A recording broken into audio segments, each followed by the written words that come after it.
Pernah dengar soal duo ibu dan anak di bursa saham kita? Yap, Bumi dan BRMS. Tapi ini bukan sekedar cerita keluarga biasa loh. Ini adalah kisah tentang kebangkitan dramatis dari lilitan utang triliunan dan transformasi menjadi mesin pertumbuhan baru yang sekarang dilirik sama investor global. Yuk kita bedah ceritanya. Oke, biar kita nggak tersesat, ini peta perjalanan kita hari ini. Kita mulai dari kisah unik ibu dan anak ini, lalu kita dalami strategi Bumi, kita lihat mesin pertumbuhan barunya yaitu BRMS, gimana respon pasar, dan terakhir kita intip apa kata para analis. Oke, kita mulai dari dasarnya dulu ya. Kita harus ngerti dulu nih, hubungan unik antara Bumi sebagai induk dan BRMS sebagai anaknya. Karena hubungan inilah yang jadi kunci buat memahami keseluruhan strategi mereka. Gini deh gambarannya.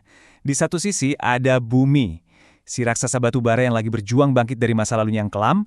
Nah, di sisi lain ada BRMS, si anak yang fokusnya ke emas dan sekarang jadi bintang baru yang lagi bersinar terang banget. Jadi, yang satu lagi bertransformasi, yang satunya lagi ngebut pertumbuhannya. Nah, sekarang kita zoom in dulu ke si ibu, yaitu Bumi. Gimana ceritanya sih, raksasa yang dulu kayaknya udah mau tumbang, ini bisa membalikkan keadaan? Intinya begini, Bumi itu sadar banget mereka nggak bisa selamanya bergantung sama batu bara. Apalagi kan tren dunia sekarang lagi bergerak ke energi yang lebih bersih. Makanya, mereka putar haluan, melakukan diversifikasi besar-besaran buat jadi perusahaan sumber daya alam yang lebih kuat dan relevan untuk masa depan. Dan ini bukan omong kosong loh. Coba lihat langkah-langkah konkret mereka. Mereka akuisisi tambang emas di Australia, mereka masuk ke bisnis bauksit, mereka rombak total struktur perusahaan biar lebih benar, dan puncaknya, mereka berpotensi masuk ke indeks global sekelas MSCI. Ini semua adalah bukti nyata usaha mereka lepas dari bayang-bayang batu bara. Transformasi ini bukan cuma soal strategi, tapi juga kebangkitan finansial yang luar biasa. Coba dibayangin, 8 tahun lalu, modal perusahaan ini minus 40 triliun rupiah. Gila kan? Tapi lihat sekarang, neraca keuangan mereka itu sehat banget, lebih kuat dari sebelumnya. Ini sih comeback story yang keren banget.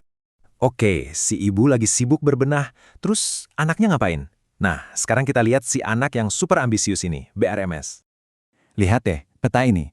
Operasi BRMS tuh nyebar dari Sumatera sampai Sulawesi. Ambisi mereka kelihatan banget dari skalanya. Dan fokus utamanya, jelas, emas dan mineral-mineral berharga lainnya. Inilah mesin duit mereka. Nah, kalau kita ngomongin BRMS, kita harus ngomongin permata mahkotanya. Apa itu? Tambang Emas Citra Palu Minerals atau CPM. Ini bisa dibilang adalah jantungnya perusahaan, mesin pencetak keuntungan utama mereka. Kok bisa mereka efisien banget? Kuncinya ada di teknologi. Gini deh, mereka tuh pinter. Mereka punya dua cara buat ngolah emas. Satu, buat biji emas yang kualitasnya tinggi dan gampang diproses. Satu lagi, buat biji yang kualitasnya lebih rendah dan lebih susah. Jadi, nggak ada emas yang kebuang. Cerdas banget kan? Tapi, ada tapinya nih. Ada tantangan besar di depan mata. Tambang terbuka mereka itu ada umurnya. Dan diperkirakan bakal habis di tahun 2029. Terus gimana dong? Apa rencana B mereka? Jawabannya, mereka bakal gali lebih dalam. Secara harfiah, mereka lagi bangun tambang bawah tanah buat ngeruk cadangan emas yang gila-gilaan gedenya, sekitar 19,6 juta ton biji. Dan yang paling penting, kadar emasnya jauh lebih tinggi. Artinya, potensi untungnya juga jauh lebih besar. Ini adalah game changer yang bakal mulai operasi di 2028. Dan ceritanya nggak berhenti di situ. Proyek raksasa mereka selanjutnya, Gorontalo Minerals, ini valuasinya bisa sampai, siap-siap ya, 19 miliar dolar Amerika. Biar kebayang, itu lebih gede dari valuasi banyak perusahaan teknologi raksasa loh. Ini baru namanya ambisi. Oke, kita udah lihat strateginya, keren banget. Tapi, pasar setuju nggak? Gimana reaksi investor? Yuk, kita lihat angkanya. Dalam setahun aja, harga saham BRMS itu meroket, lebih dari 188%. Angka ini udah ngomong sendiri lah ya, nunjukin betapa percayanya investor sama masa depan perusahaan ini. Dan performa gila-gilaan ini bikin mereka naik kelas. BRMS sekarang masuk ke klub elit investasi emas global. Mereka ada di indeks-indeks paling bergengsi, kayak GDX, GDXJ, sampai MSCI Global.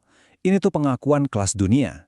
Pentingnya apa sih masuk indeks ini? Ini bukan cuma buat keren-kerenan. Ini tuh kayak dapat stempel layak investasi dari dunia. Artinya, pintu buat dana-dana raksasa dari luar negeri buat masuk ke saham BRMS sekarang kebuka lebar banget.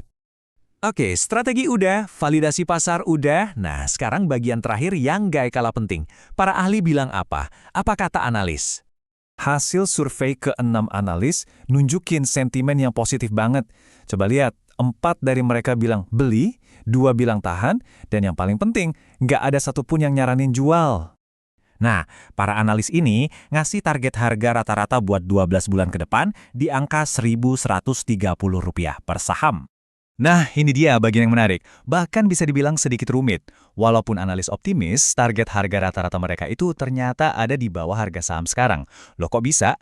Ini bisa jadi sinyal kalau menurut mereka, harga sahamnya mungkin udah lari kenceng banget dan sekarang lagi di titik wajarnya untuk saat ini. Dan ini ninggalin kita dengan satu pertanyaan besar di akhir. Dengan pertumbuhan yang gila-gilaan dan kayaknya udah dihargain sama pasar, pertanyaannya adalah, apakah duo ibu dan anak ini masih punya tenaga buat terus menggali nilai lebih bagi para investornya di masa depan?